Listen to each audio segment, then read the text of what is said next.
man must do his will. Hi, hello, and welcome to another edition of Public Interest. We're so happy that you can join us. With me today is former President of the Cooperative Republic of Guyana and lead of the People's National Congress Reform, Mr. David Granger. Sir, welcome. It's always a pleasure to have you. It's always a pleasure to be on your program, Gabby.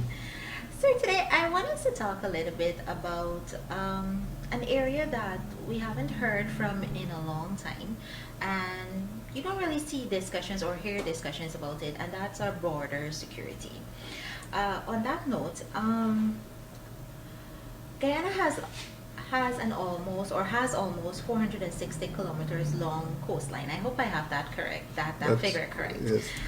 On the Atlantic Ocean, and I saw here, or I was reading, that it's 3,000 kilometers long land borders with Brazil, Venezuela, and Suriname. Yes. How secure are our country's long coast and land borders? The simple answer is that our borders are only partially secure. Okay. It is almost impossible for a country with our population and our resources to secure such a long land border, 3,000 kilometers, and the long coastline. So it's partially secure, and it's a work in progress to maintain security there. To understand our situation, we must go back to the border disputes, which historically have been in existence for, from the time of independence. In fact, they started long before independence.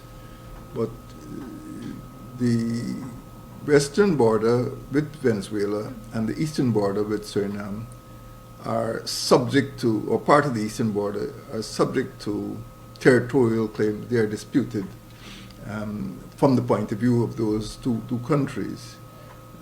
So we cannot speak about security unless the threat from those two countries is removed.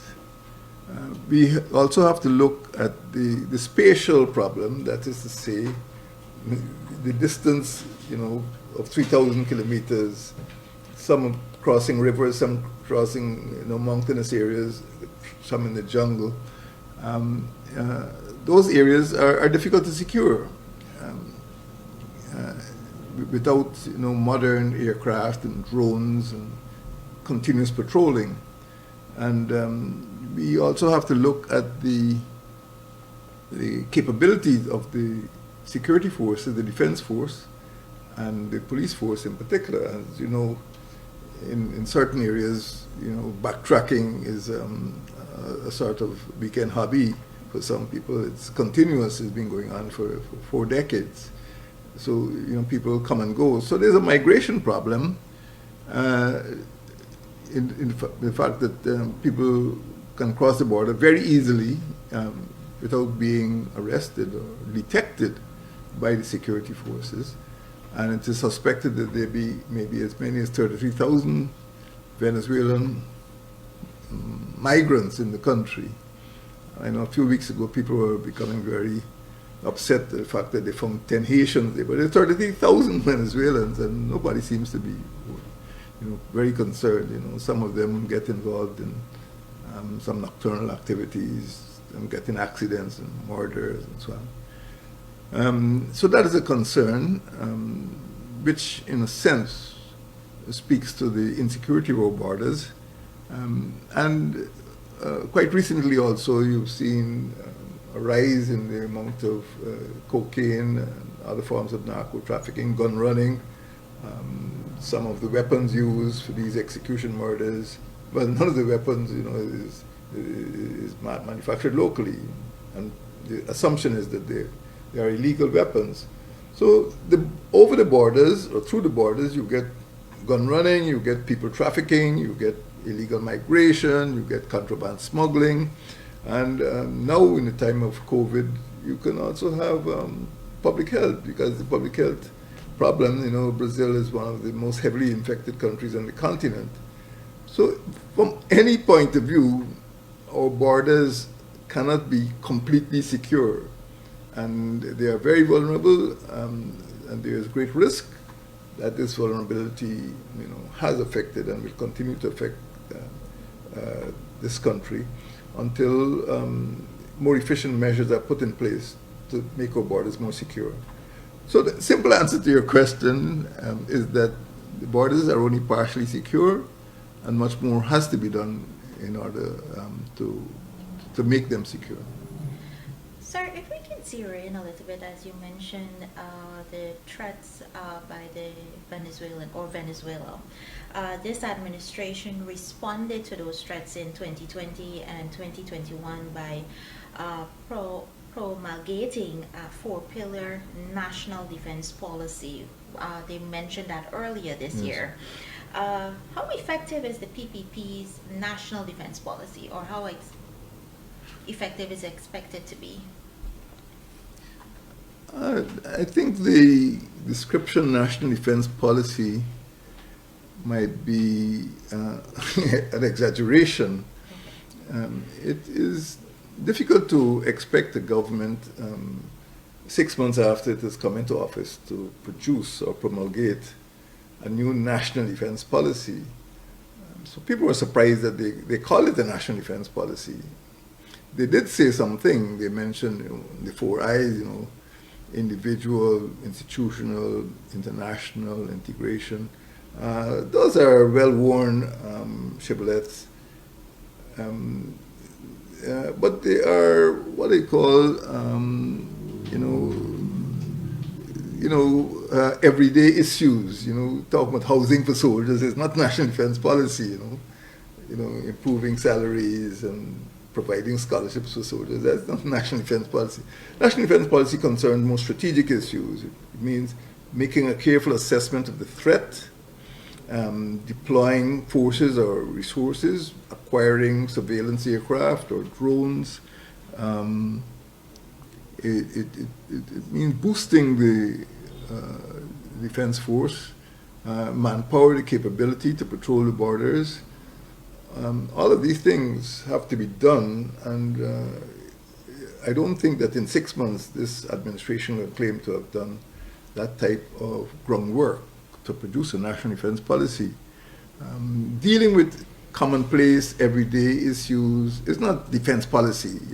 It is administration, and it is maybe quality of life for the soldiers. But if you're going to put out a national defense policy, you must think about the country as a whole. You think about 3,000 kilometers of land borders. I don't think anything that was mentioned in that national defense policy, which was announced, I think, on the 11th of February, addresses the threat. It makes an assessment and assigns or allocates troops and resources to those particular areas that are most vulnerable. For example, a big concern has to be the fact that there are 33,000 Venezuelans in this country.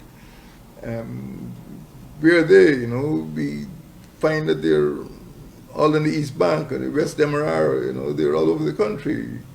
Then we see execution murders, involving foreigners. We see narcotics coming into the country, going out of the country. So the borders are far from secure, and what was announced, does not represent or does not contain the elements of a major or a serious national defense policy. It's not a serious policy. I take it for what it's meant to be. It's meant to make the soldiers feel good.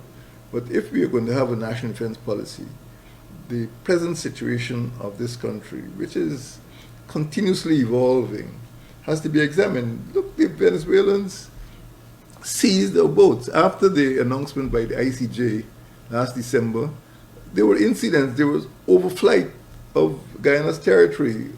Venezuelan Navy seized our fishing boats.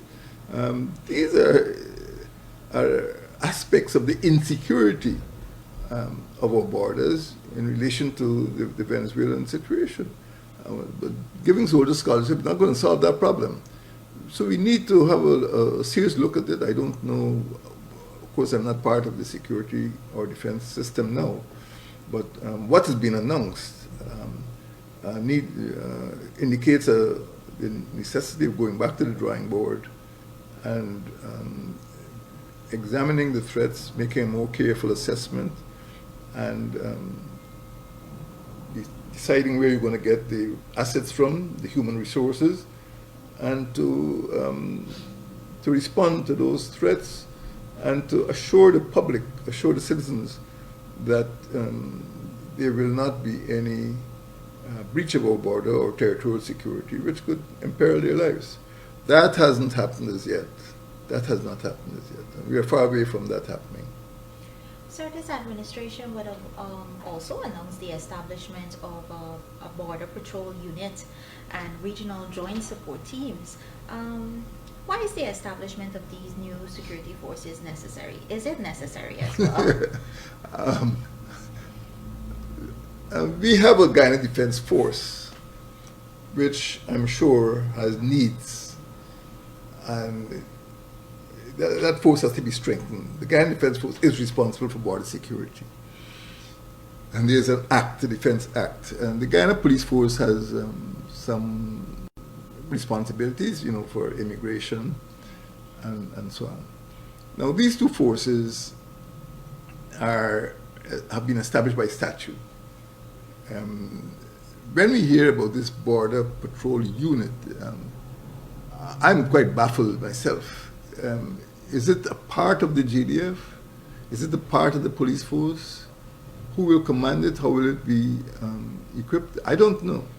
And I don't think anybody in the public understands what this border patrol unit is all about.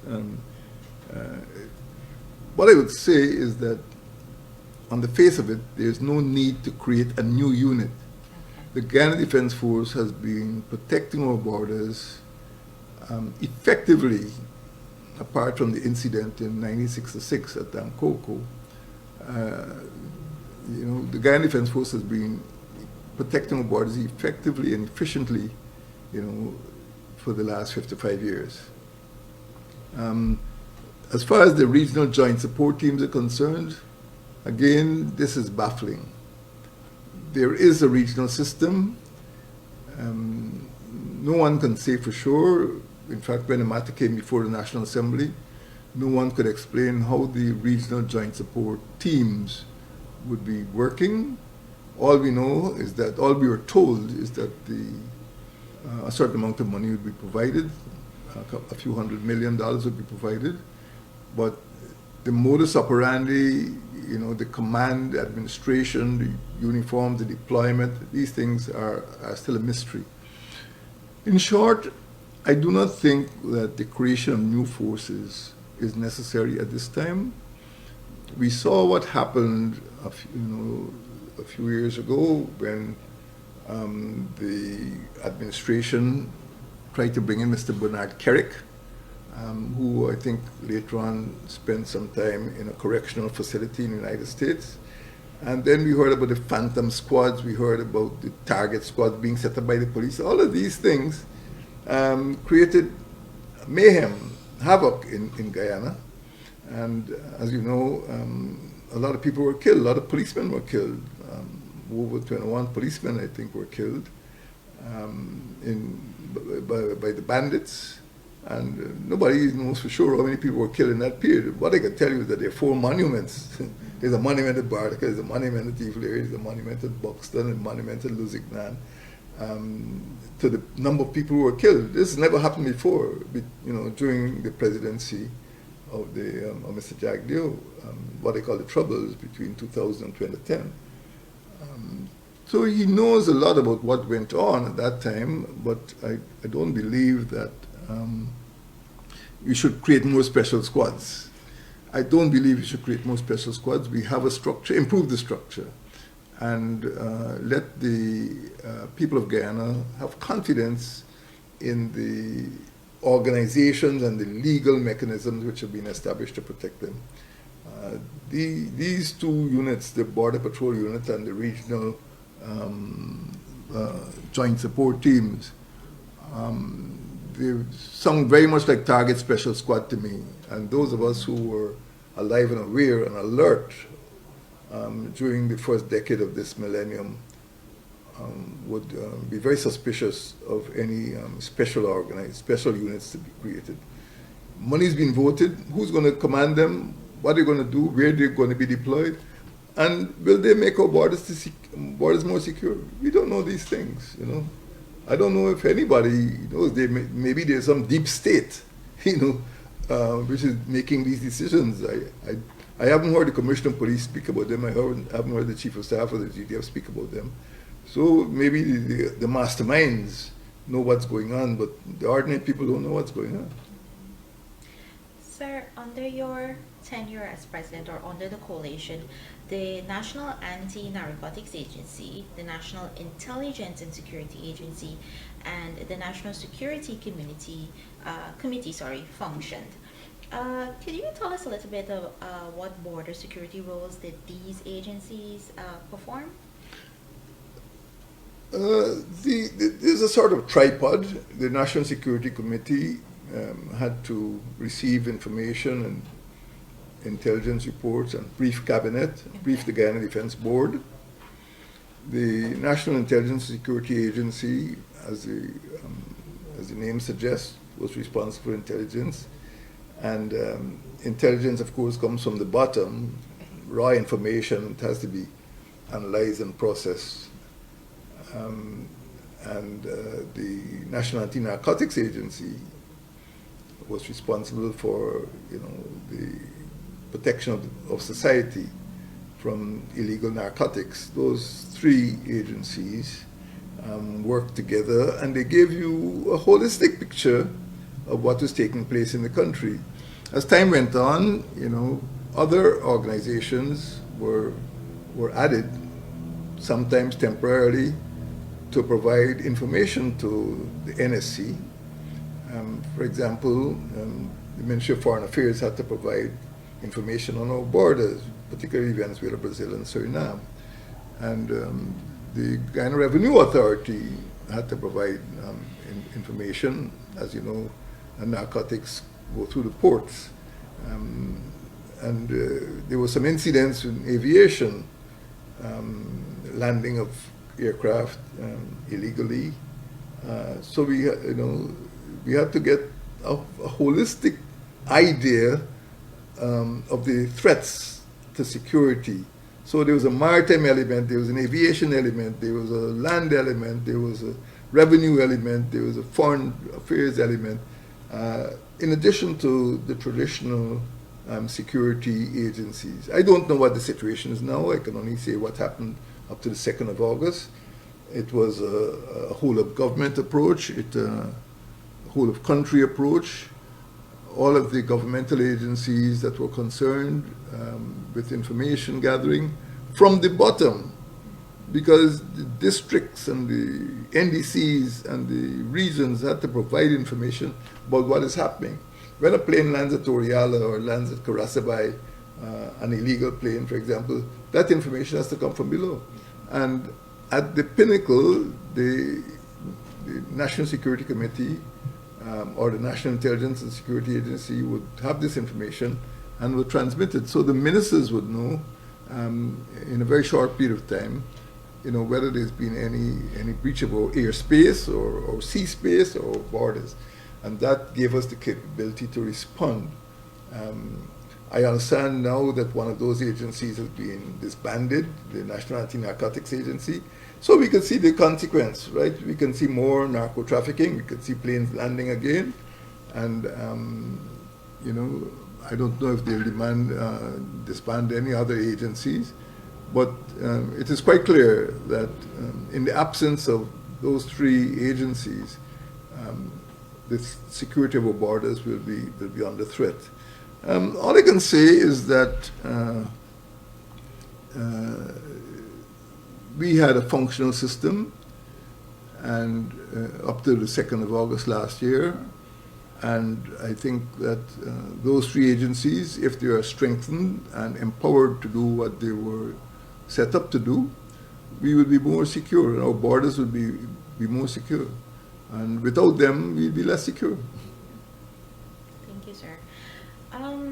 My next question is that there has been some high-level Guyana-USA engagements and a multinational USA-sponsored security known as Exercise Trade Winds over the past year.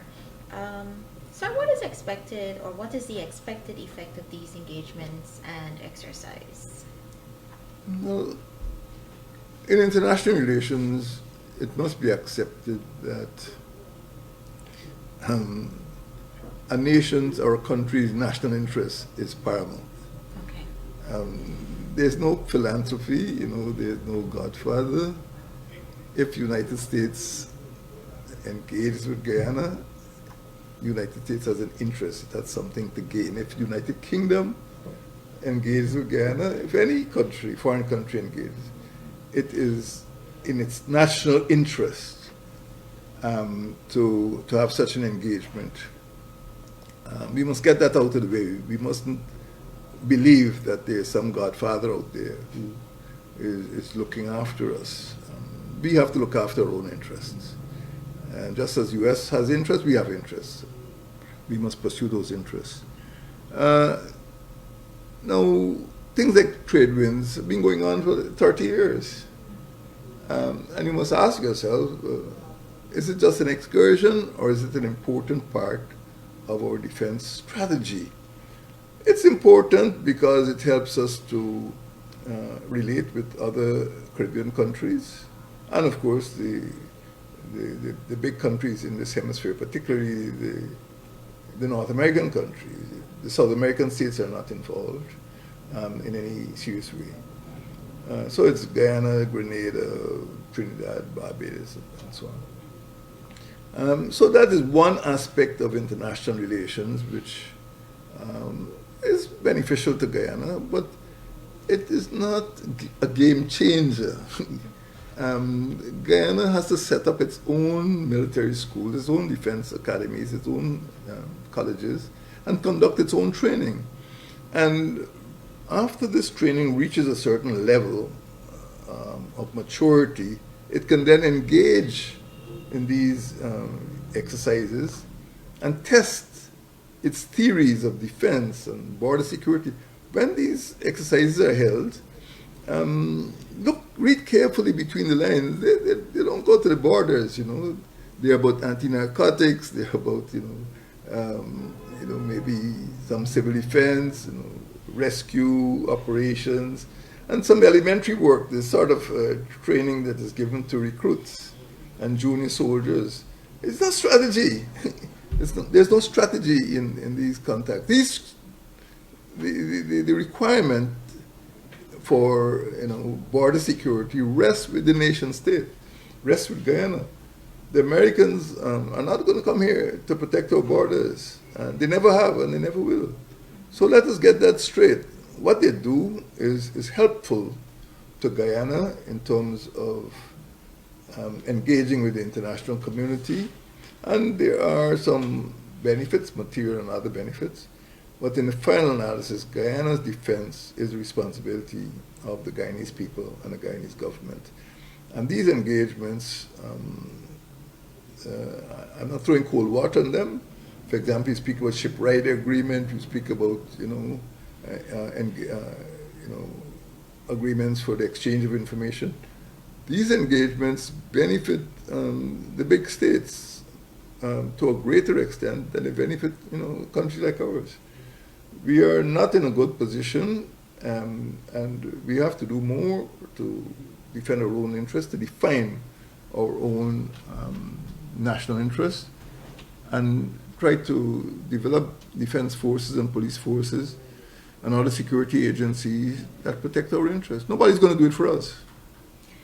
Sir, you promulgated the doctrine of total national defense and the framework for a decade of defense 2020 to 2029 last year. What signs are there of similar serious strategic defense planning by this administration? Those are two separate things. I envisage that with the coming of petroleum revenues in 2020, and I actually announced the National Petroleum Day, NPD, on the 20th of December 2019. I envisaged that this would be an opportunity to provide better public services for Guyana as a whole. and in terms of education for the children and so on.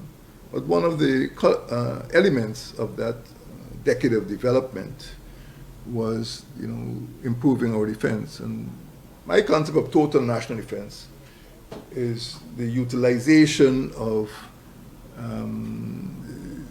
petroleum revenues, okay, the bonanza that we're all expecting, to ensure that all elements in society, not just the defense force, because when you talk about total national defense, you're talking about public trust.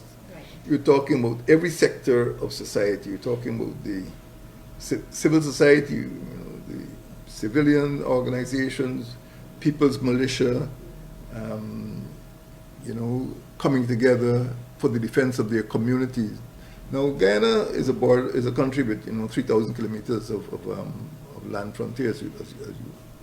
So we're looking for the support of all the regions, the 4 hinterland regions, 1, 7, 8, and 9.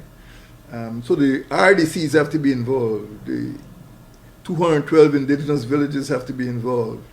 The NDCs have to be involved along the coast. So total national defense means involving the whole country to provide transportation, food, health, medical services, logistics, communications. It's a whole of country thing. Don't forget that there is experience. This is not wishful thinking. It may seem like a long time, but in 1969, and 2.5 years or less after independence, the whole of the Rupununi was threatened with, by secession, and that is, basically 1/3 of our country. It's a huge area, maybe 60,000 square kilometers, and unless we had an efficient defense force, unless we were capable of mobilizing resources, and which we did, because the aircraft we used to recapture Rupununi and to quell that uprising were civilian aircraft. GDF did not have the aircraft at the time. We were able to rely on the 2 shells. We were able to rely on persons who were not in uniform in the Guyana Defense Force to help us to keep our borders secure, our country secure. So we're looking at the employment and the increment in the numbers of persons in the militia, for one, and those are ordinary citizens who just come in, periodically for training.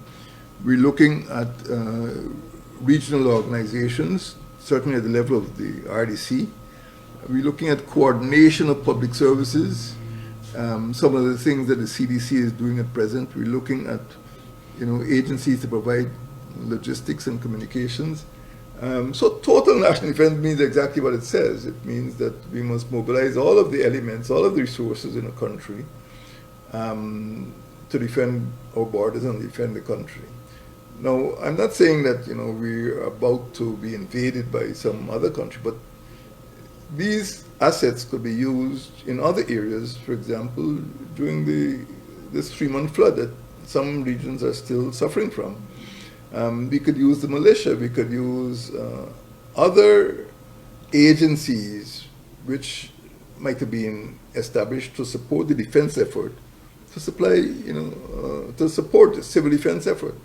So this is a very functional system. It's not dysfunctional in any way. But when we speak of total national defense, this is something maybe the present administration should have considered in promulgating its so-called national defense policy in February this year. We are not out of the woods. Our borders are not secure, and much more needs to be done if we are to assure the population of this country that they can live in safety within the borders, which are legally defined, and go about their business without the shadow of either secession or invasion from neighboring countries. It is time that Guyana, time the international community, it's time that Guyanese feel secure within their own borders. And I hope that this administration would pay closer attention to redefining its national defense policy and making use of the efforts of people over the last 55 years and not throw them out of the window. Much has been done, and I expect this administration to make use of all of the work that has been done by previous generations over the last 55 years. Sir, thank you very much. It's always a pleasure to have you. And to you, our viewers, we say thank you for joining us. And on behalf of all of us here at Public Interest, we do continue to encourage you to follow all COVID-19 guidelines. I'm Gabriela Patram. Goodbye.